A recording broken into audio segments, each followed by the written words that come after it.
going to read chapter 12 in Pulling Together. The last pull. The 3 remaining teams lined up according to the times they had made in the second round. First was a black team, then the big gray team, and then John Briggs's brown team. The announcer said, "In this last round, there is no finish line. The team that pulls the logs the farthest in the 2 minutes will win." The first team could not move the logs at all. After a minute of trying, the driver unhooked his team. He tipped his hat toward the audience and took his team away. The audience cheered him, and the announcer said, "A fine try." The gray team got hooked up after a struggle and lunged to the work. The driver yelled, "Haul, haul, haul," and thrashed the lines. "Haul," he shouted. Slap went the lines. The horses would not pull together. One would lunge forward, then the other. The heavy logs jerked forward, inch by inch, digging up the ground. More foam grew on the horses under their harness, and they snorted loudly. "Get up!" the man yelled at them. The gray horses shook with the strain of pulling. "Pull!" The man smacked the lines on their backs. One horse suddenly sprang backwards. It stepped out of the traces. Frightened, it leaped forward. "They're tangled up," Luke said. Matthew thought surely the man would stop the horses, but he did not. "Get up!" The driver hollered again. Matthew could not watch, but he put his forehead against a pole beside him and looked at his boots. He could hear the man yelling, the horses puffing and snorting, the crowd mumbling. The fancy harness jingled. It sounded like coins falling. Matthew thought, at last the bell rang. "It's over," said Luke. Matthew looked at his brother and then at the gray team. They had pulled the logs almost to the finish line of the other rounds. A man put a red marker where their logs had stopped. The audience applauded. Matthew wanted to run out onto the field. He wanted to tell his father not to make Ben and Dolly try it. But his father had already brought the team onto the field. The gray team was leaving. The whites of their eyes showed and their sides heaved. Matthew had never seen horses look so wild and dangerous. When the logs were set again, the announcer said, "Ready?" John Briggs asked his horses to back up. He hooked the logs to the team and straightened the lines. Matthew held his breath.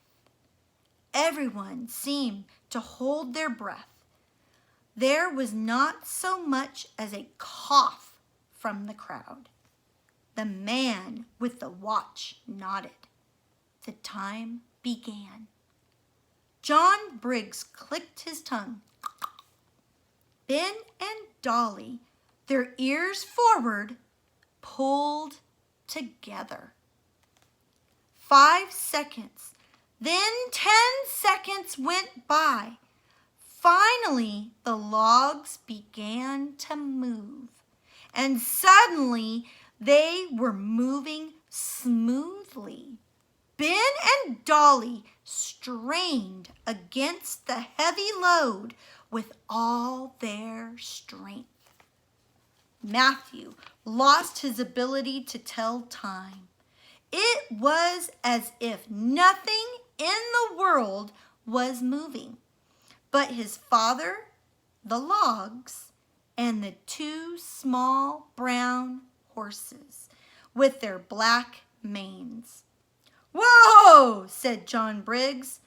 Ben and Dolly stopped pulling and stood still, breathing heavily.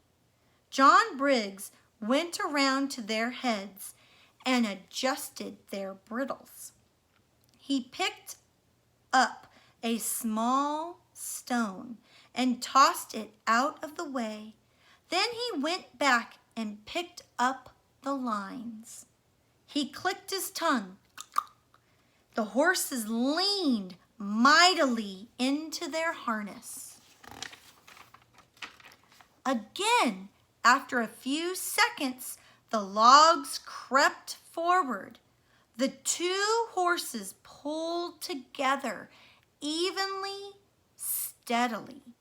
Their shoulder muscles bulged. Their nostrils flared.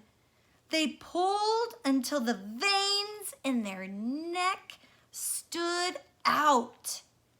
And then it happened. Dolly's front foot slipped and she went down on one knee. She kept pulling even then. John Briggs said, "Ho, ho there!" The crowd groaned. Matthew bit his lip. Dolly stood up and shook her mane.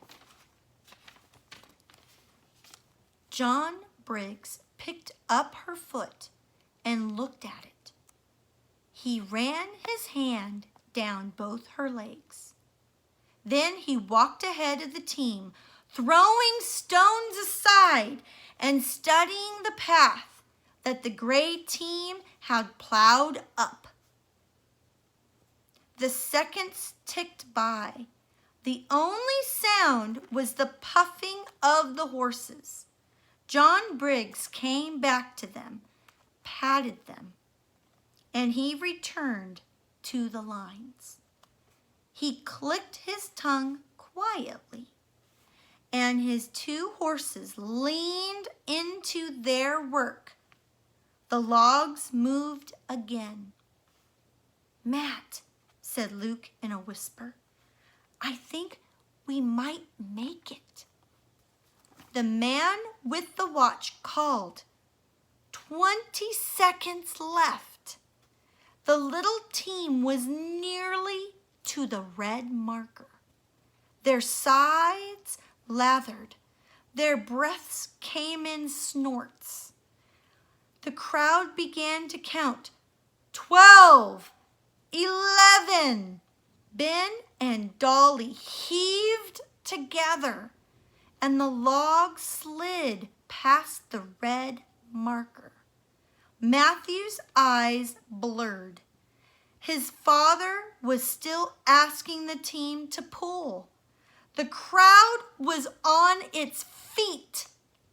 9, 8, 7. The crowd was chanting. Matthew clutched his brother's arm.